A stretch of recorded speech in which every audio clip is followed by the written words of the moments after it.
정부가 다주택자를 임대사업자로 등록시켜 세금과 건강보험료 같은 혜택을 주고 세입자는 등록된 임대주택에서 주거 안정을 확보할 수 있도록 돕는 내용의 부동산 대책을 내놨습니다. 염규현 기자입니다. 정부가 밝힌 추가 부동산 안정화 대책을 보면 임대주택 등록 시 최대 85%까지 감면해주는 취득세와 재산세 혜택을 오는 2021년까지 3년간 연장하고 양도소득세와 종합부동산세를 부과할 때도 등록 임대주택에 한해 공제 비율을 높여 세 부담을 덜어주기로 했습니다. 건강보험료도 4년 등록 시 인상분의 40%, 8년 등록 시엔 80%를 감면할 예정입니다.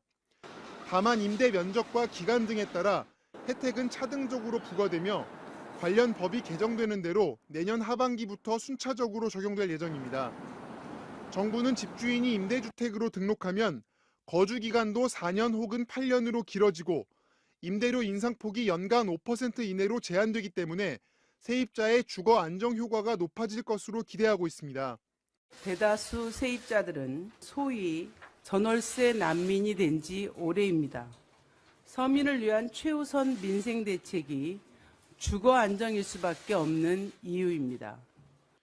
예를 들어 3억 원 전세 거주자의 경우 8년간 거주 시 연간 200만 원가량 주거비 부담이 줄어들 것으로 예상된다고 국토부는 밝혔습니다. 지난해 기준 전체 1,937만 가구 가운데 등록된 민간 임대주택은 79만 가구 정도로 전체의 13%에 불과한 상황입니다. MBC 뉴스 염규현입니다. 지역구 사업가들로부터 수억 원대 불법 정치자금을 받은 혐의로 검찰 수사를 받고 있는 원유철 자유한국당 의원이 17시간 넘는 밤샘 조사를 마치고 오늘 새벽 귀가했습니다. 어제 오전 10시부터 서울 남부지검에 출석한 원 의원은 대부분 혐의를 부인한 것으로 알려졌으며 오늘 새벽 3시 반쯤 조사를 마치고 나와 성실하게 조사를 받았고 소명이 잘 됐다고 기자들에게 밝혔습니다. 부동산 중개 수수료를 건당 최대 99만 원만 받는 사업을 한 변호사가 시작해 공인중개사들의 집단 반발을 불러온 이른바 복덕방 변호사 사건. 법원이 이 변호사에 대해 자격증 없이 중개 활동을 한 건 법에 어긋난다며 1심을 뒤집고 유죄를 선고했습니다. 김석연 기자입니다. 재작년부터 시작한 한 온라인 부동산 사이트. 변호사가 부동산 중개는 물론 이와 관련한 법률 서비스까지 직접 제공하면서 화제를 모았습니다. 부동산 가격에 따라 최대 수백만 원을 받는 중개업소와 달리 건당 최대 99만 원만 받기로 한 것도 인기를 모은 이유였습니다. 기존 중개사들은 변호사를 고발했습니다. 국민참여재판으로 진행된 1심에서 공 변호사는 범죄를 입증할 증거가 부족하다며 무죄를 선고받았지만 2심은 달랐습니다. 재판부가 무등록으로 중개업을 한 점이 인정된다며 벌금 500만 원을 선고한 겁니다. 공인중개사협회는 환영의 뜻을 나타냈지만 공 변호사는 2심 판결에 아쉬움을 드러내며 대법원의 판단을 구하겠다는 입장입니다. 업무 영역을 둘러싸고 변호사와 세무사, 변리사 등의 갈등이 격화되는 가운데 부동산 시장까지 뛰어든 변호사에 대해 대법원이 어떤 판단을 내놓을지 주목됩니다. MBC 뉴스 김성현입니다. MBC 새 경영진이 세월호 참사 이후 각종 오보와 엉터리 기사로 유가족들의 마음에 상처를 준 데 대해 사죄했습니다. 유가족들은 힘없는 사람들을 위해 제대로 된 방송을 해달라고 당부했습니다. 이세옥 기자입니다. 전원구조 오보에서 유가족 폄훼와 막말까지 3년여간 MBC 보도는 세월호에 잔혹했습니다. 백목항에서 나를 2번 죽인 건 여러분들의 사장이 아니고 그 현장에 있던 바로 여러분들이었습니다. 그럼에도 유가족들은 언론이 권력에 굴복할 때 고통을 받는 건 국민이라며 공영방송 종사자들의 뒤늦은 저항에 힘을 보탰습니다. MBC의 신임 경영진들이 첫 일정으로 안산 합동 분향소를 찾았습니다. 우선 대표자로서 사죄를 드리고 왔습니다. 유가족들은 MBC가 그동안 눈감았던 일들을 되짚었고 반드시 해야 할 일들을 당부했습니다. 힘없는 사람들, 아픈 사람들의 방송을 할 수 있는 MBC가 됐으면 좋겠습니다.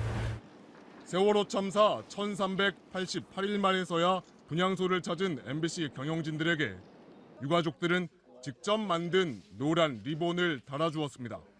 MBC 뉴스 이세옥입니다. 여러분 안녕하십니까? MBC 뉴스입니다.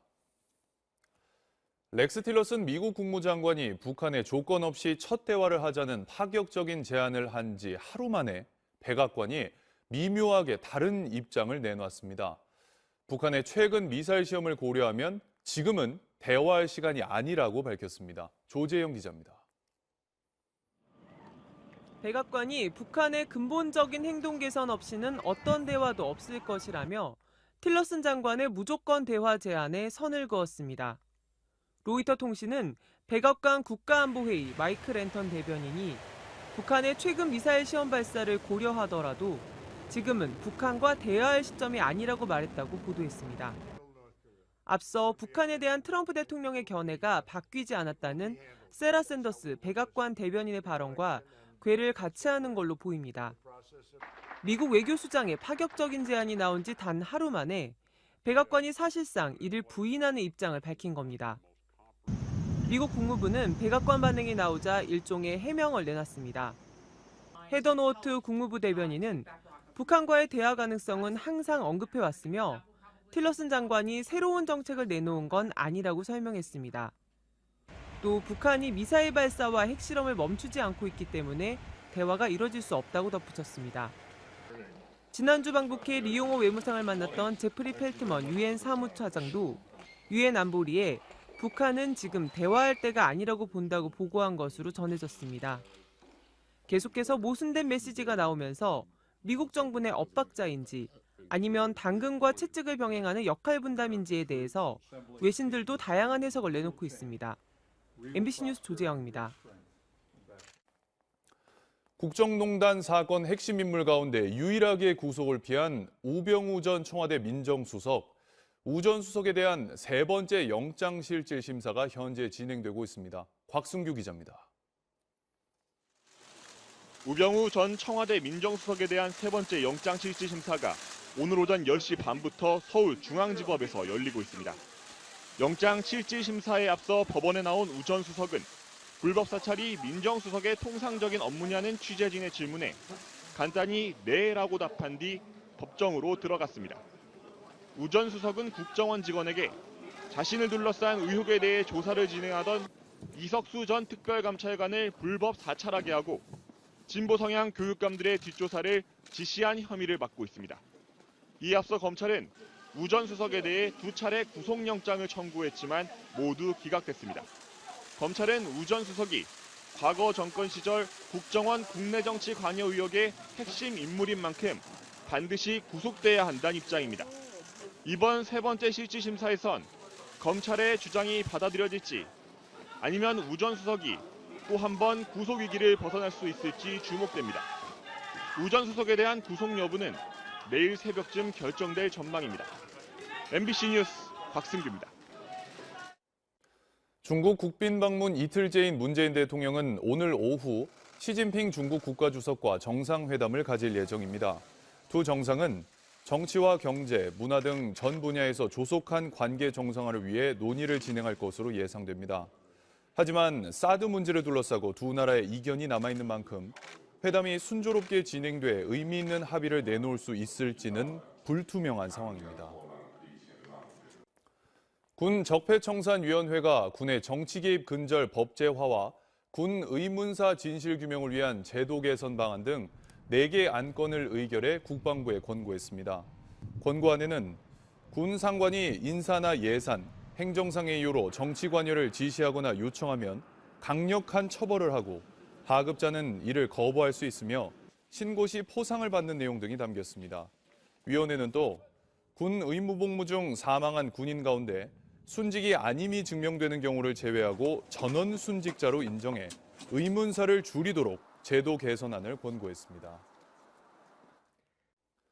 미국 중앙은행인 연방준비제도가 기준금리를 0.25%포인트 인상했습니다. 올해 들어 세 번째 인상으로 우리나라 기준금리와 같은 수준이 됐습니다. 박선아 기자가 보도합니다. 우리 시간으로 오늘 새벽 4시쯤 미국 중앙은행인 연방준비제도가 기존 1에서 1.25%이던 기준금리를 1.25에서 1.5%로 0.25%포인트 올렸습니다. 지난 2015년 12월 미국이 제로금리 시대를 마감한 이후 지금까지 5번째, 올해 들어 3번째 금리 인상입니다. 미국의 이 같은 조치는 도널드 트럼프 미국 대통령 취임 이후 이어지는 증시 호조와 물가의 점진적 상승, 노동시장의 강세 등 전반적인 미국 경제의 자신감이 반영된 것으로 풀이됩니다. 이에 따라 미국 기준금리 상단이 한국은행 기준금리 1.5%와 같아졌습니다. 내년 3월쯤 미국이 추가로 금리 인상을 하면 우리나라와 미국 사이에 금리 역전 현상이 발생할 것이라는 관측도 나오고 있습니다. 연방준비제도는 내년 3차례 금리 인상을 시사하고 있어 앞으로의 금리 인상 속도에 시장의 관심이 쏠리고 있습니다. MBC 뉴스 박선아입니다.